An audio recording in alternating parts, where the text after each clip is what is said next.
J'ai 78 ans. Mais mes genoux, eux, en ont 100. C'est le prix de 30 ans à frotter les sols des gens riches, à récurer leur cuisine. Mon corps a gardé toutes ces années. La douleur est ma seule compagne de retraite. Ça fait 10 ans que je devrais me reposer. Mais elle, la douleur, n'a jamais pris de vacances. Je vis seule dans mon petit 3 pièces. 3 étages, pas d'ascenseur. C'est tout ce que j'ai pu acheter avec mes économies. C'est ma dignité, ce logement. C'est l'endroit que j'ai payé pour élever Sylvie, ma fille. Elle a 45 ans maintenant. Elle est comptable, tout en tailleur, les ongles bien faits. Elle regarde mon appartement comme un vieux caillou dans sa chaussure. Chaque pas est une torture. Récemment, l'épuisement est devenu terrible, une chose chronique. Mes chevilles gonflent tellement que je dois m'arrêter 2 fois pour monter les escaliers, juste pour reprendre mon souffle. Je pensais que c'était normal. « C'est l'âge, madame », disaient les médecins, la même rengaine. On ne peut rien y faire. Mais quelque chose n'allait pas. La douleur n'était pas régulière. Elle montait, elle explosait, toujours au pire moment. Et surtout, elle devenait effrayante, juste après que Sylvie soit passée me voir. Ce dimanche-là, j'essayais de me faire une tisane. Mes mains tremblèrent de fatigue. J'ai lâché la théière en grès. Elle s'est écrasée sur le carrelage avec un grand bruit sec, un bruit de défaite. Sylvie est arrivée dans la cuisine. Elle était au téléphone avec Philippe, son mari, en train de parler de la vente de je ne sais quelle affaire. Elle n'a pas demandé si j'allais bien. Elle a regardé les morceaux de grès. Puis, elle m'a regardé, moi, appuyée au comptoir, le visage en sueur à cause de l'effort. « Maman, mais qu'est-ce que tu fais encore ?» Sa voix n'était pas inquiète, elle était dégoûtée. « Tu es incapable de tenir une théière, c'est la simple vérité. J'ai bégayé des excuses. Je suis désolée, ma chérie. Mes doigts, ils n'ont plus la force. » Elle m'a coupée. Ses mots étaient d'un froid, comme de la glace qui vous rentre dans le cœur. « Écoute-moi bien, maman. Tu es inutile. T'es vieille. C'est juste un poids pour nous. Tu ne peux même plus gérer la moindre chose ici. » Un poids. C'était pire que la douleur aux articulations. J'avais sacrifié ma jeunesse pour qu'elle ait une vie meilleure, sans frotter le carrelage des autres. Et maintenant que j'étais fragile, j'étais juste un fardeau qu'elle voulait jeter. C'est après cette insulte que j'ai commencé à voir clair. À mon âge, on voit les choses autrement. Mon esprit s'est aiguisé. J'ai commencé à me souvenir. Ces derniers mois, Sylvie était devenue obsédée par mon alimentation. « Maman, les médecins disent que l'inflammation c'est très mauvais pour les personnes âgées. J'ai trouvé quelque chose de naturel pour toi, » disait-elle. Elle m'apportait de grands bocaux, pleins de ce qu'elle appelait ses « mélanges santé ». C'était un mix de petites graines brunes et blanches. Il fallait les mettre dans mon yaourt ou mon fromage blanc. Elle disait que ça me donnerait de l'énergie. Je m'obligeais à en prendre, mais c'est là que le problème a commencé. Dès que j'en prenais régulièrement, mes douleurs articulaires, qui n'étaient qu'une gêne, sont devenues invivables. Mes genoux brûlaient, et le matin, c'était l'enfer. Mes articulations étaient raides, comme si elles étaient pleines de gravier. J'ai essayé de me convaincre. C'est la peur, Thérèse, la paranoïa. Ta propre fille ne peut pas te vouloir du mal. C'est impossible, n'est-ce pas? Il n'y a pas de hasard, mais je cherchais des explications simples. Un soir, Sylvie et Philippe sont venus dîner. J'ai dit que j'avais une migraine terrible pour m'excuser et aller me coucher tôt. En réalité, j'étais trop anxieuse pour dormir. Je les ai entendus parler à voix basse près de la porte d'entrée. « Elle a encore du mal à monter les escaliers ?» a demandé Philippe. Je les entendais à peine. Il fallait que je me concentre. « Oui, mais nous allons l'aider », a répondu Sylvie. Elle a eu un petit rire sec. Ce rire, je ne l'aimais pas. Je lui ai dit d'être plus rigoureuse avec ses suppléments. Mon cœur a fait un bond dans ma poitrine. Les suppléments. Elle a continué, toujours à voix basse. Mais je l'ai entendue. Plus elle en prend, plus son inflammation augmente.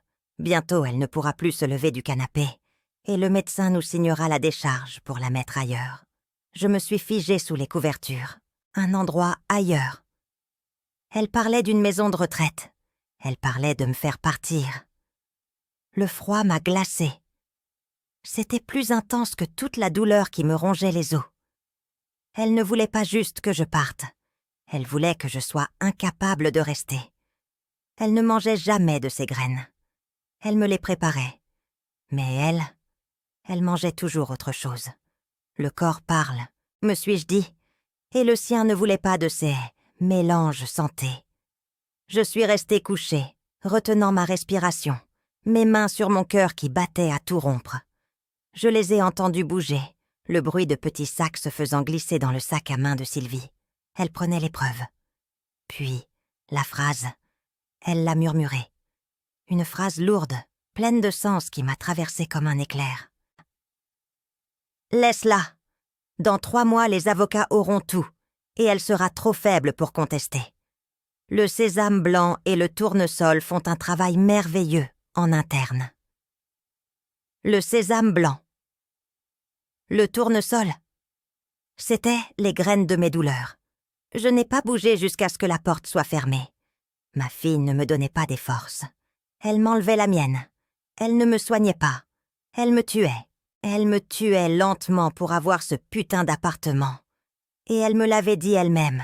J'allais être trop faible pour contester. Mais elle avait tort. La faiblesse, c'était fini. La paranoïa aussi. Maintenant, j'avais de la rage. Et j'avais un nom.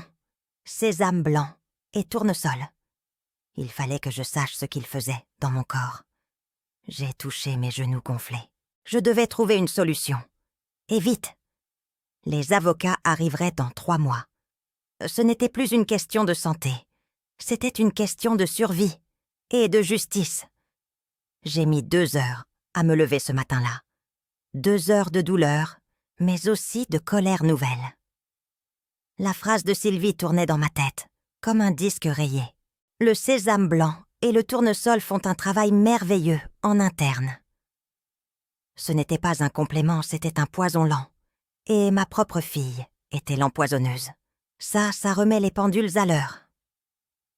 J'ai pris le grand bocal de graines que Sylvie m'avait laissé. Je l'ai soupesé.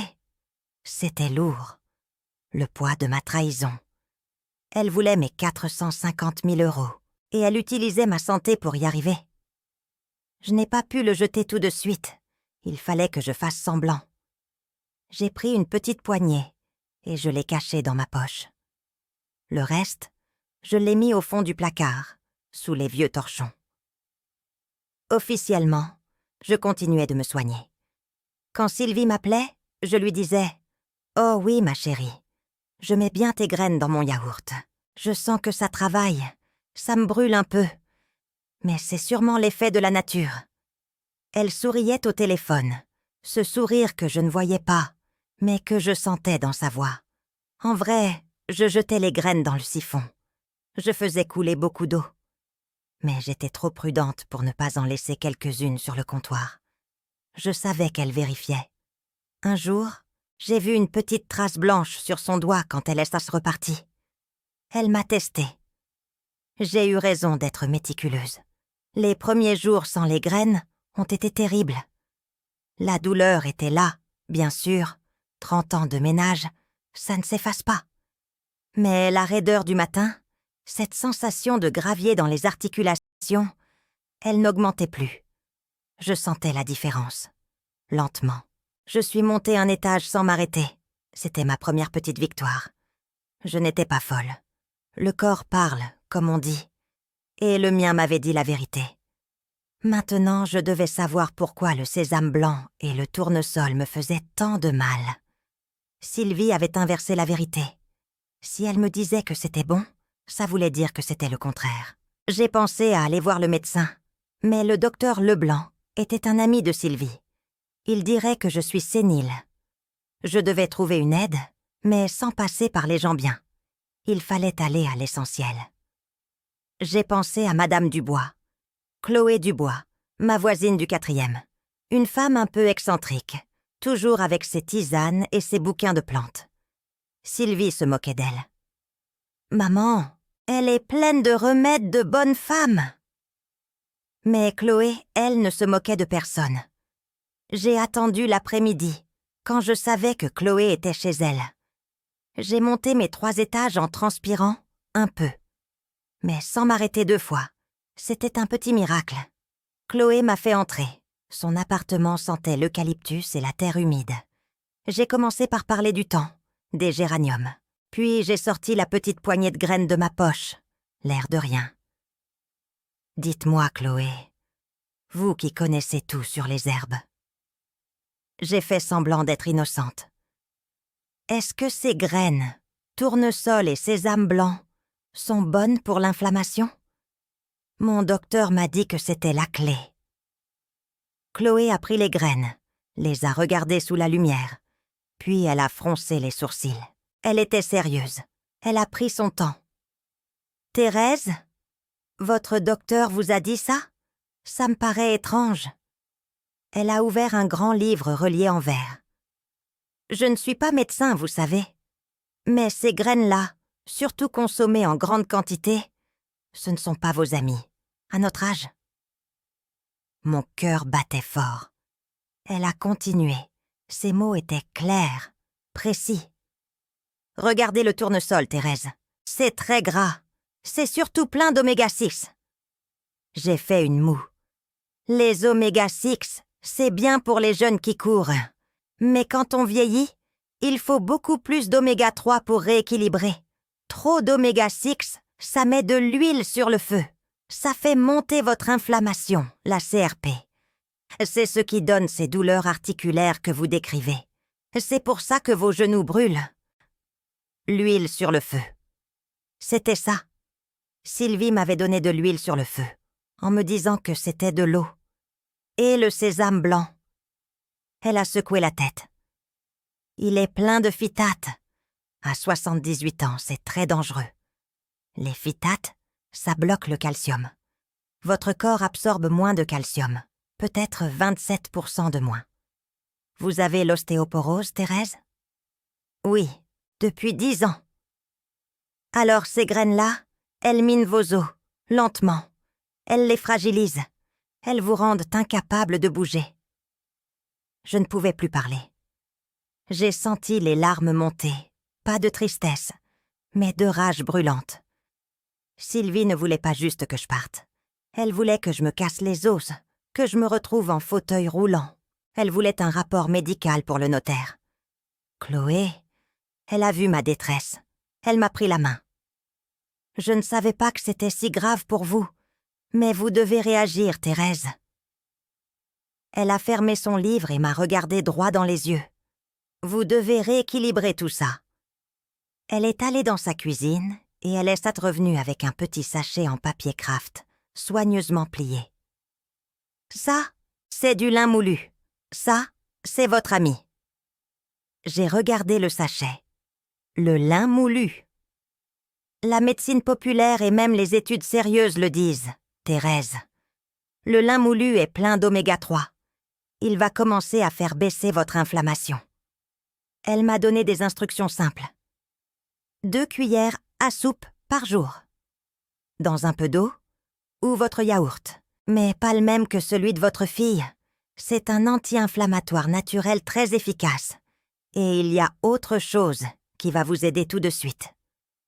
Elle a mentionné ma tension. J'avais oublié de lui dire, mais mon cœur cognait toujours fort. J'étais souvent essoufflée. J'avais l'impression que ma tête allait exploser en montant ces escaliers.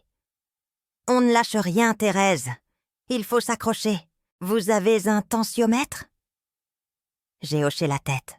Un vieux modèle que Philippe m'avait donné. « Bon. Écoutez bien. Ça, c'est une technique simple pour faire baisser la tension tout de suite. On l'appelle la respiration 4-4-4-4. Elle m'a montré. Vous fermez les yeux.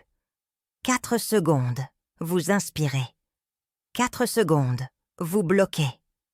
4 secondes, vous soufflez doucement. 4 secondes, vous attendez. Vous faites ça pendant 2 minutes. J'étais sceptique. C'était trop facile. 2 minutes? Oui, ça aide à détendre les vaisseaux. On a vu des baisses d'au moins 18 mm de mercure sur la première pression et 10 sur la deuxième. Rien qu'avec cette méthode, si on la fait calmement. C'est pas un remède, c'est une béquille. Mais il faut apprendre à se ménager. Chloé m'a regardé repartir avec le sachet de lin moulu et la tête pleine de chiffres. 18 mm de mercure. Je devais essayer.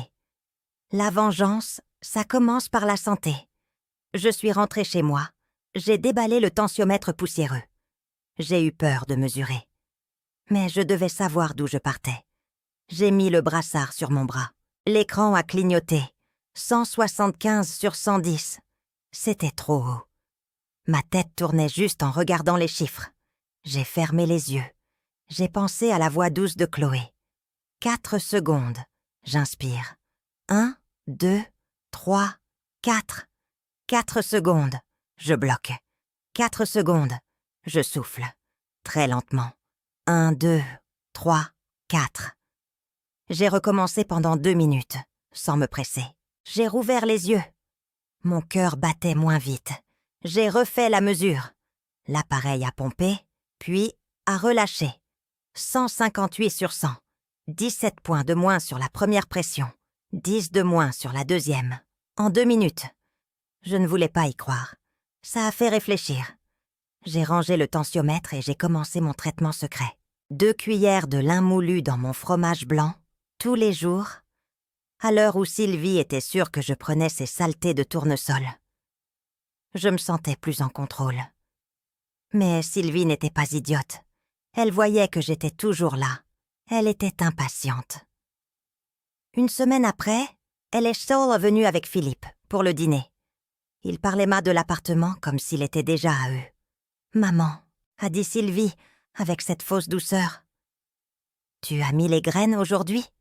Tu as l'air un peu moins essoufflé. » Elle m'a regardée, cherchant un signe de mensonge. J'ai joué la carte de l'épuisement total. J'ai laissé ma main trembler quand je prenais mon verre. « Oui, ma chérie, je suis très fatiguée, mais je prends tes suppléments. C'est juste... je crois que la vieille machine est en panne. » Sylvie a ri. Un rire sec. Ce qu'elle ne savait pas, c'est que sous la table, j'avais serré la main de mon voisin invisible, Chloé.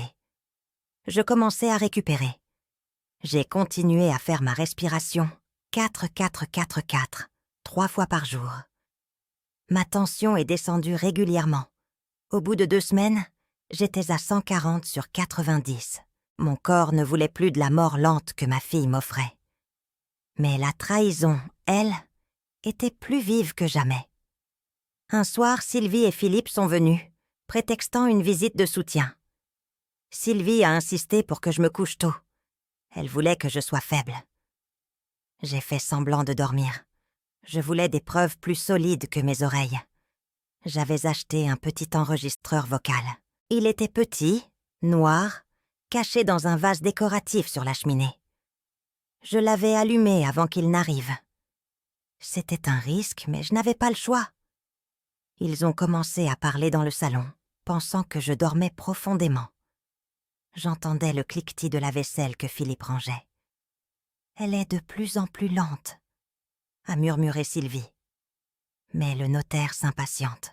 Il a besoin du rapport du docteur Sorel avant la fin du mois. Si on dépasse la date, on perd la subvention. Philippe?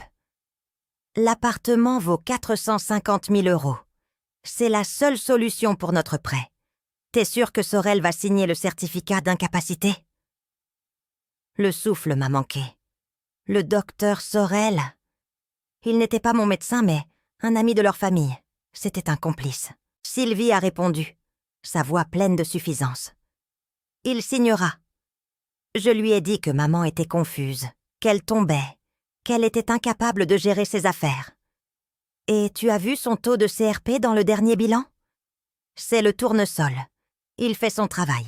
Elle est en inflammation chronique. Qui va contester le jugement d'un médecin face à une vieille femme? Elle avait falsifié des papiers. Elle avait payé un médecin pour mentir sur mon état. L'indignité. Philippe a soupiré. On n'a plus 20 ans, Sylvie. On ne peut pas faire ça comme ça. Ah si, on peut. Elle a dit elle-même qu'elle était trop faible pour contester. Le notaire sera là dans 1 semaine pour la procuration finale. Une fois qu'elle aura signé, on la mettra à la résidence des marronniers et le marché sera conclu. C'est du vécu. C'est comme ça que les gens font. J'ai fermé les yeux. La douleur de cette trahison était plus aiguë que les pointes dans mes genoux. Ma fille me livrait à la police sans même m'avoir tuée. Les jours suivants ont été une course contre la montre. Sylvie a intensifié les visites. Elle apportait des piles de documents à signer. Je devais jouer à la perfection la vieille dame dépassée. Je signais, à peine, le stylo tremblant, souvent à côté de la ligne. Ce que Sylvie ignorait, c'est que je rassemblais tout. Grâce à Chloé Dubois, j'avais trouvé un petit laboratoire d'analyse, loin de mon quartier. J'y suis allée en taxi, payé en espèces. J'ai demandé un bilan sanguin complet, taux de CRP, taux de calcium, tout ce qui pouvait prouver l'impact du poison de Sylvie. Le résultat m'a donné un frisson. Mon taux de CRP était encore haut, mais il commençait à descendre. Et j'ai vu la note du laboratoire. Faible densité osseuse, forte suspicion de malabsorption de calcium. Le sésame blanc. Tout était là, noir sur blanc. J'ai gardé les vrais résultats bien cachés. Je les ai glissés dans ma vieille boîte d'ustensiles en argent, celle que j'avais gagnée à mon premier emploi. C'était mon trésor. Le dictaphone était aussi là. Je devais agir vite. Sylvie avait fixé le rendez-vous chez le notaire pour la procuration dans 3 jours. J'ai continué le lin moulu et la respiration. Je me sentais plus forte. Ma démarche était plus assurée. Mais face à Sylvie, je me traînais. J'exagérais les soupirs. Je tenais le mur. « Maman, est-ce que tu as pensé à appeler le notaire pour confirmer l'heure ?» demandait Sylvie, la veille de la signature. « Ah, le notaire. Oui, ma chérie. Je crois... Je ne me rappelle plus très bien. Je suis tellement fatiguée. » Son visage s'éclairait d'un air de triomphe discret. Elle pensait qu'elle avait gagné. Pendant ce temps, j'avais pris une autre initiative. J'avais contacté, via Chloé, parce qu'elle était plus à l'aise avec Internet, Maître Leclerc. Un avocat réputé en droit de la famille. Je lui avais tout raconté. Les graines, les mots de Sylvie, le docteur Sorel, la subvention. Je lui avais envoyé les photos du bocal, le faux rapport et le vrai bilan sanguin. L'avocat m'avait cru.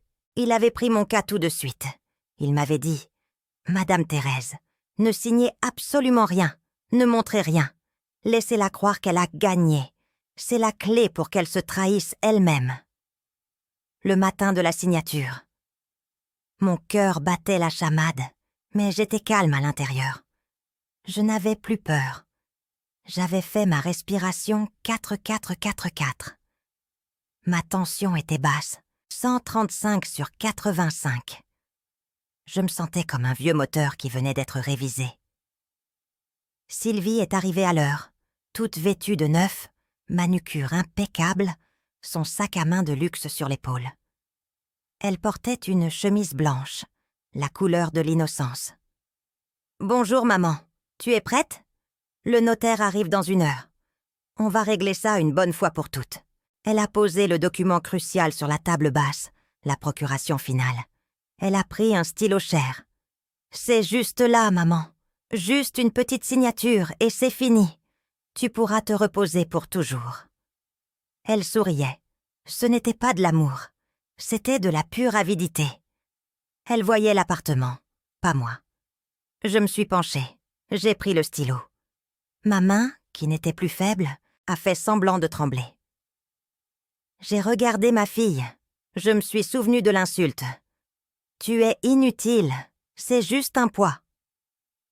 L'air s'est fait rare dans le salon. Elle attendait.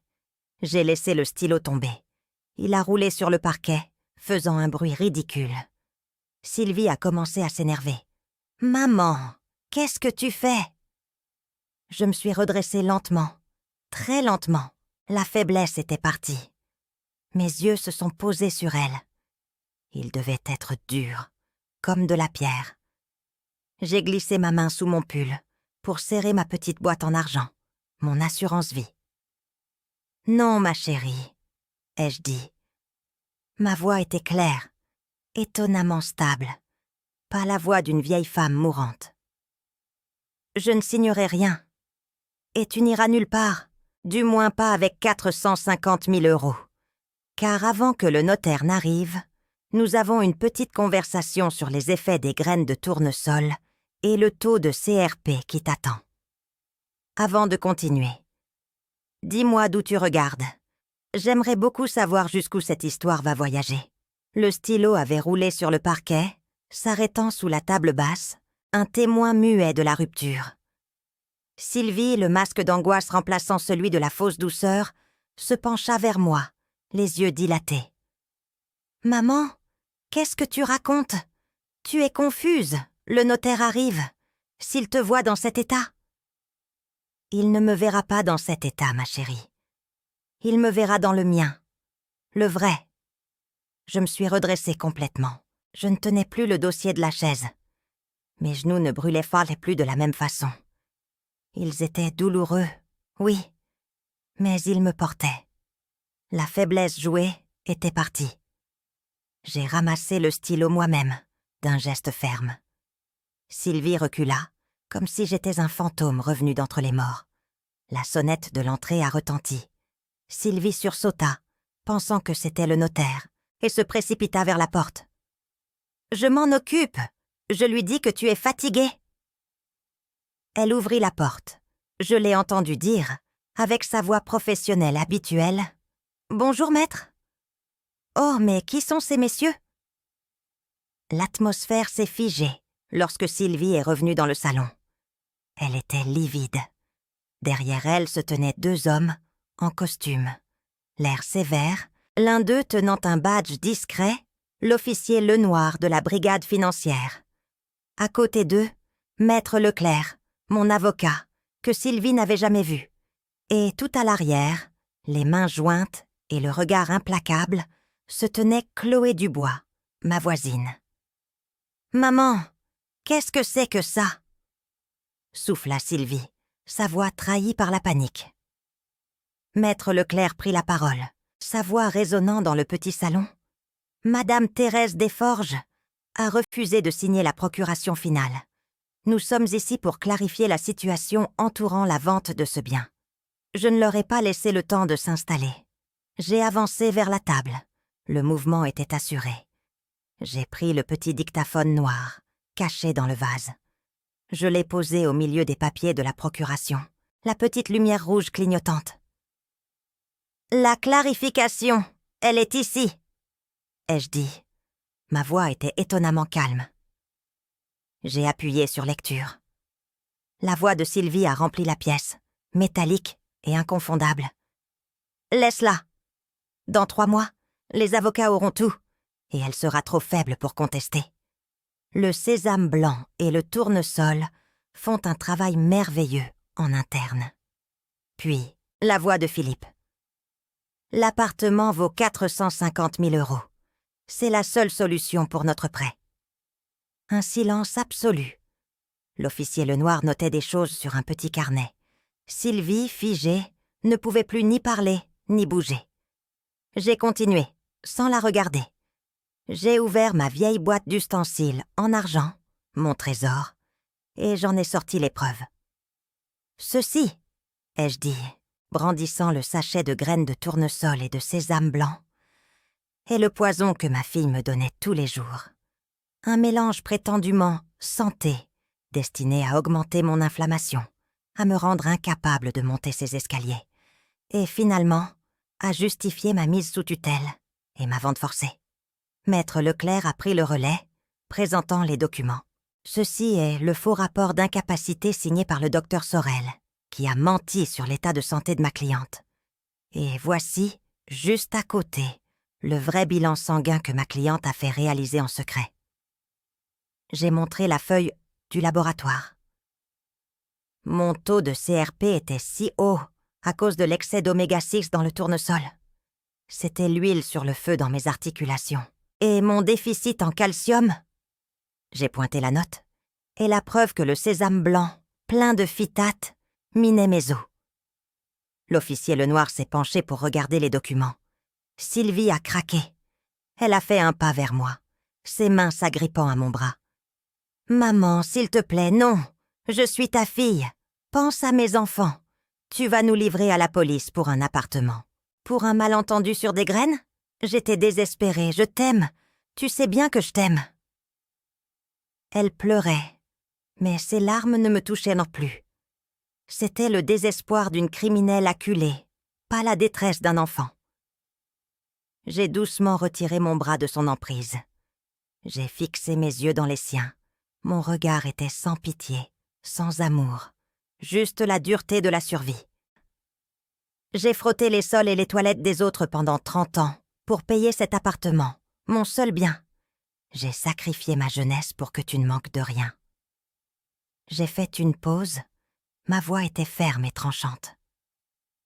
Tu as planifié ma mort lente pour mettre la main sur ces 450 000 €, justifiant ma faiblesse avec un médecin véreux. Tu as laissé ta mère mourir dans la douleur pour une subvention. Tu as cessé d'être mon enfant le jour où tu m'as appelé un poids. J'ai terminé.